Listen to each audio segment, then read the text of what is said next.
Hi friends, నేను మా ఇంట్లో రసం ఎలా తయారు చేస్తానో చూపించేస్తాను, చూసేయండి.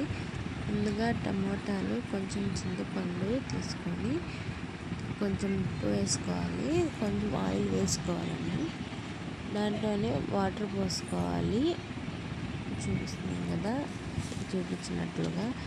గ్యాస్ మీద పెట్టేసుకోవాలి, బాగా ఉడకపెట్టుకోవాలండి. ఈ లోపల మనం రసంలోకి రసం పొడి వేస్తాం కదా, అది ఎలా తయారు చేయాలో చూపించేస్తాను, చూసేయండి. మిక్సీ జార్ తీసుకోవాలండి, దాంట్లో కొంచెం జీలకర్ర వేసుకోవాలి, తర్వాత కొంచెం ధనియాలు, కొంచెం ఎండుమిర్చి, కొంచెం కరివేపాకు, కొంచెం తెల్లగడ్డ వేసుకోవాలి,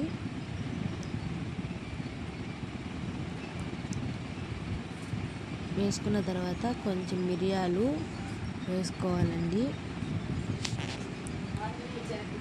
తర్వాత కొంచెం కందిపప్పు వేసుకోవాలి, ఇష్టం ఉంటే వేసుకొని లేకపోతే స్కిప్ చేయొచ్చు.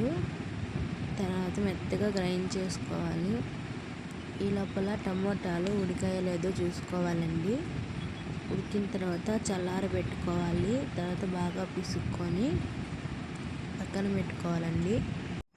తర్వాత ఆ రసంలోకి ఆ పొడి కొంచెం వేసేసుకొని తిరమాత పెట్టేసుకొని పక్కన బాండెట్లో నూనె వేసుకొని ఆవాలు, జీలకర్ర వేసేసుకోవాలి. దాంట్లో తెల్లగడ్డ కొంచెం వేసేసుకోవాలి,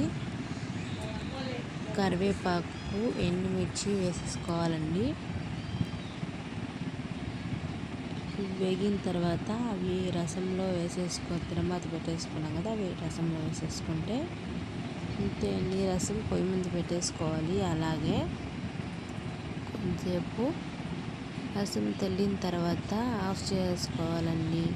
అంతేనండి, రసము ఇంత ఈజీగా చేసేసుకోవచ్చు. ఇంకా ఈజీగా చేసేసుకునే టిప్ కూడా ఉంది, నేను నెక్స్ట్ వీడియోలో అప్లోడ్ చేస్తాను, చూసేయండి. ఈ వీడియో మీకు నచ్చితే లైక్ చేసి సబ్స్క్రైబ్ చేయండి. థ్యాంక్ యూ ఫర్ వాచింగ్ అండి. Thank you so much. Subscribe చేయండి, సబ్స్క్రైబ్ చేయడం మాత్రం మర్చిపోకండి.